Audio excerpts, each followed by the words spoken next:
오늘 저녁에 주시는 말씀은 시편 68편 19절부터 35절까지입니다. 시편 68편 19절부터 마지막 절까지 우리 한 목소리로 함께 읽겠습니다. 날마다 우리 짐을 지시는 주 곧 우리의 구원이신 하나님을 찬송할지로다. 하나님은 우리에게 구원의 하나님이시라. 사망에서 벗어남은 주 여호와로 말미암거니와 그의 원수들의 머리 곧 죄를 짓고 다니는 자의 정수리는 하나님이 쳐서 깨뜨리시리로다. 주께서 말씀하시기를 내가 그들을 바산에서 돌아오게 하며 바다 깊은 곳에서 도로 나오게 하고 네가 그들을 심히 치고 그들의 피에 내 발을 잠그게 하며 내 집에 개의 혀로 내 원수들에게서 제 분깃을 얻게 하리라 하시도다. 하나님이여 그들이 주께서 행차하심을 보았으니 곧 나의 하나님 나의 왕이 성소로 행차하시는 것이라. 소고치는 처녀들 중에서 노래 부르는 자들은 앞서고 악기를 연주하는 자들은 뒤따르나이다. 이스라엘의 근원에서 나온 너희여 대회 중에 하나님 곧 주를 송축할지어다. 거기에는 그들을 주관하는 작은 베냐민과 유다의 고관과 그들의 무리와 스불론의 고관과 납달리의 고관이 있도다. 내 하나님이 너의 힘을 명령하셨도다. 하나님이여 우리를 위하여 행하신 것을 견고하게 하소서. 예루살렘에 있는 주의 전을 위하여 왕들이 주께 예물을 드리리이다. 갈밭의 들짐승과 수소의 무리와 만민의 송아지를 꾸짖으시고 은조각을 발 아래에 밟으소서. 그가 전쟁을 즐기는 백성을 흩으셨도다. 고관들은 애굽에서 나오고 구수인은 하나님을 향하여 그 손을 신속히 들리로다. 땅의 왕국들아 하나님께 노래하고 주께 찬송할지어다. 옛적 하늘들의 하늘을 다신 자에게 찬송하라. 주께서 그 소리를 내시니 웅장한 소리로다. 너희는 하나님께 능력을 돌릴지어다. 그의 위엄이 이스라엘 위에 있고 그의 능력이 구름 속에 있도다. 하나님이여 위엄을 성소에서 나타내시나이다. 이스라엘의 하나님은 그의 백성에게 힘과 능력을 주시나니 하나님을 찬양할지어다. 아멘. 앞서 우리가 보았던 1절에서 18절은 시내산에서 시온산까지 그 여정을 보여주고 있습니다. 하나님께서 우리를 세상에서 구원하신 이후로 우리가 하늘의 시온에 이르기까지의 여정, 그것이 이제 1절에서 18절까지예요. 그래서 1절을 보시면 하나님이 일어나시나니 하고 하나님이 일어나시는 것으로 시작을 합니다. 구원을 베푸시는 하나님의 모습으로 시작해서 18절에 보시면 주께서 높은 곳으로 오르시며 라고 함과 같이 하나님께서 시온산에 도달하시는 그 클라이막스로 일단락을 집니다. 그 여정에서 이제 두드러지게 나타나는 세 가지 인생의 패턴이 있다고 그랬습니다. 첫째는 1절도 그렇고 3절도 그렇고 모든 인생은 주 앞에서 하나님 앞에서 살아간다 하는 거예요. 그리고 또 두 번째 우리가 볼 수 있는 인생의 패턴은 6절의 말씀과 같이 하나님의 백성은 하나님의 가족과 함께 살아간다 이런 거였어요. 그리고 마지막 세 번째 하나님이 이 여정을 통해서 보여준 인생의 패턴은 하나님의 백성은 16절에처럼 하나님이 계시는 바 하늘의 시온산으로 올라가는 그것이 목표다 이렇게 말씀을 전했습니다. 그러니까 하나님 앞에서 살고 하나님의 가족과 함께 살고 저 높은 시온상을 향해 가는 그런 인생, 그게 이제 하나님의 백성, 모든 하나님의 백성에게 공통으로 보이는 인생의 패턴이다. 그렇게 18절까지 말씀을 전했어요. 그리고 이제 18절에 클라이막스를 맞았습니다. 자, 그런데 19절부터 35절의 말씀이 더 덧붙여 있습니다. 그러면 왜 이 말씀이 우리에게 주어질까? 앞에 클라이막스까지 딱 도달했으면 거기에서 참 마무리를 지을 수도 있었을 텐데 더 우리에게 기록한 데에는 의미가 있어요. 거기에 이제 메시지가 우리에게 전달해 주시는 메시지가 있습니다. 19절의 말씀을 보면 첫 단어가 날마다 그래요. 날마다. 그죠? 그래서 지금까지 18절까지는 이제 시내산에서 시온산까지 여정으로 쭉 전체 그림을 그려왔다고 하면은 이제 19절부터는 우리의 시선이 여정에서부터, 큰 그림에서부터 오늘이라고 하는, 날마다 매일이라고 하는 삶으로 이제 집중이 됩니다. 오늘이라는 삶으로 돌아오는 거예요. 이 18절, 높은 곳으로 오르시고 또 사로잡은 자를 사로잡으시고 하는 하나님의 모습에서부터 날마다 우리와 함께 하시는 구원의 하나님으로 이렇게 변화되는, 장면이 바뀌는 이런 것이 이 하나님께서 우리에게 성경 전체를 보여주시면서 전해는 메시지라고 볼 수 있어요. 하나님은 하늘에서 모든 걸 이루셨지만 그러나 또한 이 땅에서 우리로 그것을 이루기를 원하는, 기도를 드려라 하고 말씀하시잖아요. 빌립보서 2장으로 한번 가보시면 거기에 똑같은 패턴으로 우리에게 이미 이루신 하나님께서 또한 오늘날에 우리 가운데서 이루어 가신 하나님으로도 나타나고 계시는 그런 모습을 확인을 할 수가 있습니다. 빌립보서 2장 9절에서 14절까지 말씀 우리 같이 한번 읽어보겠습니다. 빌립보서 2장 9절에서 14절까지입니다. 시작. 이러므로 하나님이 그를 지극히 높여 모든 이름 위에 뛰어난 이름을 주사 하늘에 있는 자들과 땅에 있는 자들과 땅 아래에 있는 자들로 모든 무릎을 예수의 이름에 꿇게 하시고 모든 입으로 예수 그리스도를 주라 시인하여 하나님 아버지께 영광을 돌리게 하셨느니라. 그러므로 나의 사랑하는 자들아, 너희가 나 있을 때뿐 아니라 더욱 지금 나 없을 때에도 항상 복종하여 두렵고 떨림으로 너희 구원을 이루라. 너희 안에서 행하시는 이는 하나님이시니 자기의 기쁘신 뜻을 위하여 너희에게 소원을 두고 행하게 하시나니 모든 일을 원망과 시비가 없이 하라. 여기 예수님이 뛰어난 곳에 올라가셔서 모든 것이 예수님 아래 굴복되고 예수님을 주라 시인하게 하셨습니다. 이루신 일이에요. 그런데 그러므로 하고 난 다음에 우리더러 뭐라고 말씀을 하십니까? 두렵고 떨림으로 너희 구원을 이루라. 이렇게 얘기하세요. 하나님이 이루신 구원을 우리가 실제로 체험하라. 이런 명령과도 같습니다. 하나님의 구원은 그냥 성경책에서 만나는 글자가 아니라는 거예요. 그 말씀이 우리에게 적어준 모든 예수 그리스도의 사역은 우리 삶에서 실현되는 현실이다. 하나님께서 너희 안에서 행하신다. 너희 안에서 행하시는 이는 하나님이시니라고 얘기하잖아요. 그러니까 모든 걸 이루신 하나님께서 지금 우리 안에서 이루고 계신다. 너희 안에서 행하시는 하나님이시니 하나님이 주인이 된 우리의 인생이다. 이게 바로 구원을 이루는 거예요. 지금까지는 이제 우리가 생존을 위해서 싸워왔습니다. 살아갈 길을 스스로가 마련하려고 했어요. 하지만 이제는 우리 안에서 행하시는 일은 하나님이시니 하기 때문에 모든 것을 하나님이 이끌어 가시는 대로 하나님이 주체가 되어서 살아간다. 이게 바로 구원을 이루라 하는 명령을 우리가 이제 수행할 수 있는 거예요. 뭐 구원을 이루라 해서 구원을 이루는 주체가 하나님에게서 내게로 바뀌어지는 것이 아니에요. 구원은 처음도 하나님이고 마지막도 하나님이시죠.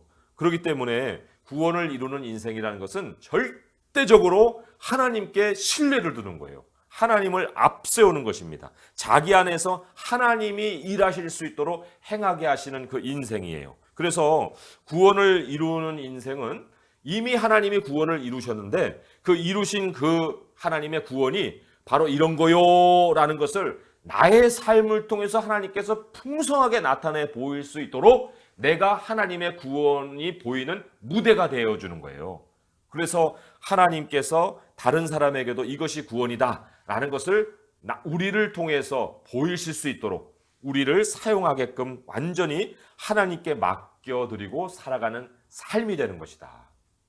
이게 참 얼마나 영광스러운 삶입니까? 그런데 왜 이 그리스도인들 가운데서는요, 이러한 구원이 너무나도 실체적인 현실인데도 불구하고 구원을 실감을 못하는 사람들이 있어요.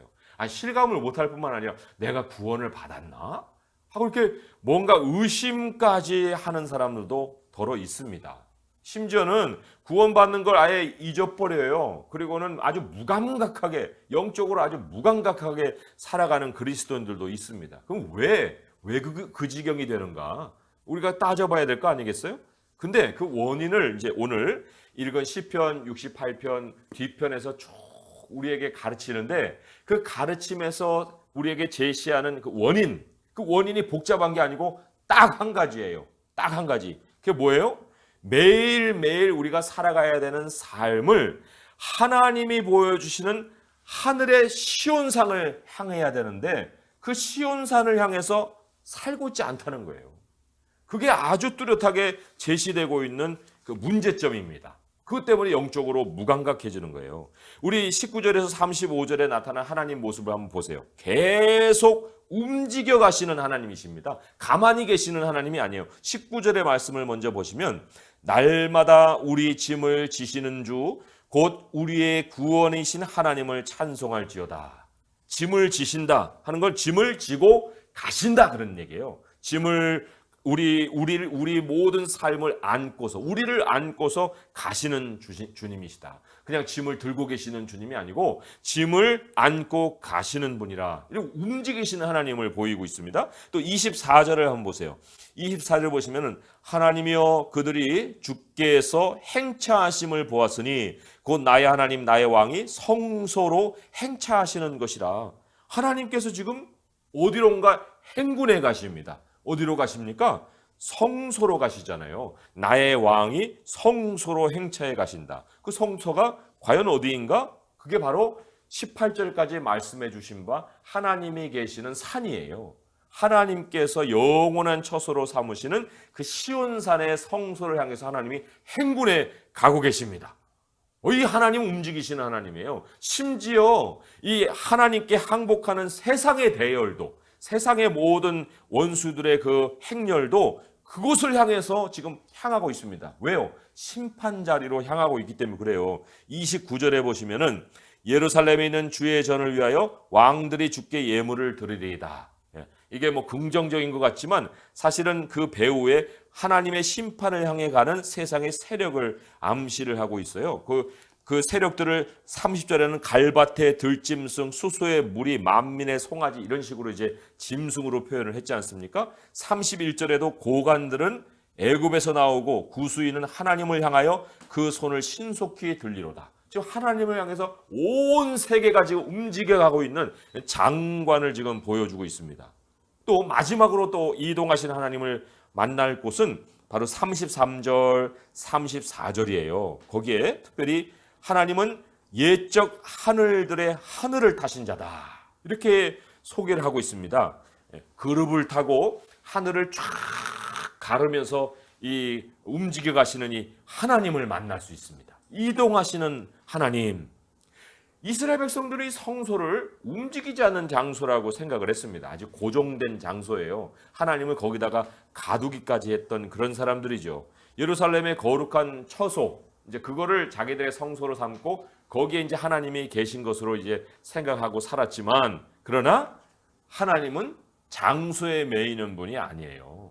35절에 보시면 이렇게 기록이 되어 있는데 하나님이여 위엄을 성소에서 나타내시나이다 했는데 34절하고 좀 연결시켜 생각해 볼 필요가 있습니다. 왜냐하면 그 성소에서 나타내시다 하는 것이 하나님의 위엄이잖아요. 근데 그 위엄을 또한 34절에는 어디에서 나타내냐면 이스라엘 위에서 나타내고 구름 속에서 나타내십니다. 이게 뭐예요? 하늘의 시온산을 가리키는 거예요. 그냥 고정된 장소에서 나타나신다는 게 아니거든요. 그러니까 하나님은 이미 성소에 계시긴 하지만 그러나 또한 그곳을 향해 계속해서 이동해 가시는 하나님이시기도 한다. 이미 구원을 이루셨지만 또한 우리 하나님 백성 한 사람 한 사람을 그 구원의 여정으로 끌어가시면서 하나님이 계시는 곳 그 시온으로 옮겨 이동할 수 있도록 해주시는 분이 하나님이시다 하는 거예요. 그런데 아까 문제를 제기했잖아요. 그리스도인이 아니 자기 안에서는 하나님이 그렇게 이동하고 계시며 우리와 함께 해주시는데 전혀 하늘의 성소로 움직이려고 하는 이 미동조차 없는 거예요. 마음조차도 없는 거예요. 생각조차도 없는 거예요. 아니 뭐 한 발을 그 길로 디디기보다는 그냥 땅이 좋사오니 하고 그냥 땅에 장막 치고 여기서 어떻게 하면 더 정착하고 살 수 있을까? 그것만 골머리를 앓고 사는 거예요. 정작 정말 정착할 곳은 그 하나님께서 계시는 그 시온인데 하나님이 이루신 그 구원에 대해서는 전혀 생각이 없고 여기에서 정착할 것을 구원으로 삼고 사니까 거기에서 무슨 하나님에 대한 구원의 경험이 있을 수 있겠습니까? 만약에 그리스도인이 생각하는 구원이라는 것이 이런 차원이다. 예를 들면은 시험에서 합격하는 거, 다른 사람들보다 빨리 승진하는 거, 사업에서 일감을 따는 거, 아니면 주식 투자해가지고 거기서 부를 좀 버는 거, 돈을 버는 거, 이런 게 좀 구원이라고 생각하면 이건 완전 엉뚱한 다른 세상의 영역을 생각하는 거죠. 하나님의 백성의 구원은 땅에서 시온산으로 옮겨가는 거예요. 그거 외에 우리가 무엇을 하나님께 구원으로 생각해서 그 하나님의 도움을 구하려 할 수 있겠습니까? 우리 하나님의 능력이 그냥 고작 그런 영역에서 역사하려고 우리에게 나타나셔야 합니까? 우리 하나님의 위엄이 내가 돈 버는 일에 나타나서 그냥 상대를 좀 짓눌러주고 하나님의 능력을 좀 나타내주고 그리고는 위협을 좀 없애주시는 무슨 협박용 카드 정도 돼야 되는 그런 수준이 아니잖아요. 하나님의 권능이라는 것이. 하나님은 절대로 그런 데 힘을 쓰지 않으십니다. 하나님의 권능은 그러라고 하나님이 우리에게 역사해 주시는 것이 아니거든요. 그렇다고 하나님이 능력을 베풀지 아니하시느냐? 그게 아니에요. 하나님은 어마어마한 능력을 우리에게 나눠주시기도 하는 분이시죠. 보세요. 시온산에 우리 짐을 지고 움직여 나가시면서 우리에게 어떤 명령을 하십니까? 28절에 보시면은 내 하나님이 너의 힘을 명령하셨도다. 이렇게 말씀하잖아요. 힘을 명령하시기까지 하는 거예요. 이게 무슨 뜻이냐면 우리가 힘을 가지고 말고 이런 차원이 아니에요. 하나님이 힘을 한번 명령하시면 우리가 그걸 거부할 수가 없어요. 받아들일 수밖에 없어요. 이거는 우리가 능력을 구한 게 아니에요. 하나님이 힘을 명령해 줘서 우리가 수동적으로 받아들이는 거예요. 받아들일 수밖에 없게 되는 거예요. 35절의 말씀을 보시면은 또다시 이렇게 기록이 되어 있죠. 하나님이여 위엄을 성소에서 나타내시나이다. 이스라엘의 하나님은 그의 백성에게 힘과 능력을 주시나니 하나님을 찬송할지어다 그랬어요. 힘과 능력을 주신단 말입니다. 그런데 누구에게 이러한 힘을 주시느냐? 그게 이제 우리가 있어야 될 장소이고 바로 우리가 그러한 모습이어야 되는 것인데 하늘을 타고 이동하시는 하나님 아래 이스라엘 백성에게 그 힘을 주십니다. 하나님 구름 아래에서 움직여 가시는 그 백성에게 하나님이 위엄을 보여주십니다. 그게 34절의 말씀이잖아요. 너희는 하나님께 능력을 돌릴지어다. 그의 위엄이 이스라엘 위에 있고 그의 능력이 구름 속에 있도다. 바로 이동 중에 있는 백성들이에요. 이동 중에 있는 백성, 시온을 향해 가는 하나님의 백성만 자기들 위해서 함께 움직여 가시는 하나님의 능력을 내려받는 거예요. 그렇습니다. 구름의 그림자 반경 안에서 하나님의 인도하심을 받고 사는 그런 사람에게 하나님께서 위엄과 능력을 역사해 주시는 거예요. 힘을 명령해 주신다 그래 말씀을 하시지 않습니까? 하나님 아래서, 하나님의 구름 아래서 사는 것, 그게 바로 장래 시온산을 향해 가는 여정을 사는 거잖아요. 자, 이것이 참 미래 시온산의 삶을 미리 당겨서 체험하는 것이라 볼 수가 있어요. 왜냐하면 이제 마지막에 하나님이 시온의 삶을 잘 우리에게 이제 보여주십니다. 야, 이게 시온의 삶이야. 그러니까 이런 걸 소망 삼아 너 살아야 돼. 그곳이 너에게 이제 조만간에 다가온다. 거기가 현실이야. 하고 우리에게 주신 성경의 약속이 있는데요. 그 성경의 약속을 시온산에서 살아갈 성경의 약속을 가서 확인을 해보니까 그게 마지막에 그냥 어떤 여기하고는 전혀 다른 환경과 같은 그런 삶인 것 같은데 그게 아니라 이 광야에서 구름 아래 살았던 그 삶이 거기에서 연장이 되고 있어요. 그럼 여기서도 얼마든지 시온의 삶을 우리가 살아갈 수 있다는 걸 성경이 확인해 주는 거예요. 요한계시록의 말씀 한번 보겠습니다. 요한계시록의 7장 말씀 15절에서 17절의 말씀이에요. 요한계시록 7장 15절에서 17절의 말씀 우리 같이 한번 읽어보겠습니다. 406쪽에 있죠. 요한계시록 7장 15절부터 시작 읽습니다. 그러므로 그들이 하나님의 보좌 앞에 있고 또 그의 성전에서 밤낮 하나님을 섬김에 보좌에 앉으신 이가 그들 위에 장막을 치시리니 그들이 다시는 줄이지도 아니하고 목마르지도 아니하고 해나 아무 뜨거운 기운에 상하지도 아니하리니 이는 보좌 가운데 계신 어린 양이 그들의 목자가 되사 생명수 샘으로 인도하시고 하나님께서 그들의 눈에서 모든 눈물을 씻어 주실 것임이라. 그렇잖아요. 여기 광야의 모습이에요. 해나 아무 뜨거운 기운에 상하지 않는다. 왜요? 하나님이 장막을 쳐주신다는 거예요. 무엇으로? 구름으로 장막을 쳐주신 거예요. 그리고는 그 아래서 사람들이 줄이지도 않고 목마르지도 않고 상하지도 않고 또 하나님이 목자가 되어서 말씀의 샘으로 인도하시고 매일 눈물을 씻어주신다. 이게 바로 구원의 체험이다. 그리고 이 시온에서는 이 구원이 완성되어서 영원히 그런 삶을 살아가는 것이다. 말씀을 해주시고 있지 않습니까? 어찌 우리가 그래서 하나님의 구원이 없는 삶을 살아갈 수가 있겠어요? 하나님의 구원이 우리에게 날마다 역사해 주실 때에 우리가 살아갈 수 있는 거예요. 날마다 우리의 짐을 지고 가시는 하나님 때문에 우리가 지금 이 광야를 통과하고 있는 것입니다. 또 다른 차원의 하나님의 구원의 체험이 있습니다. 또 어떤 양 기둥과 같은 것인데 우리의 그 짐을 지어 가시는 것도 하나님의 구원이지만 우리 20절의 말씀에 또 다른 차원의 구원이 소개가 되어 있는데 같이 한번 읽어볼게요. 시편 68편 20절 말씀입니다. 시작.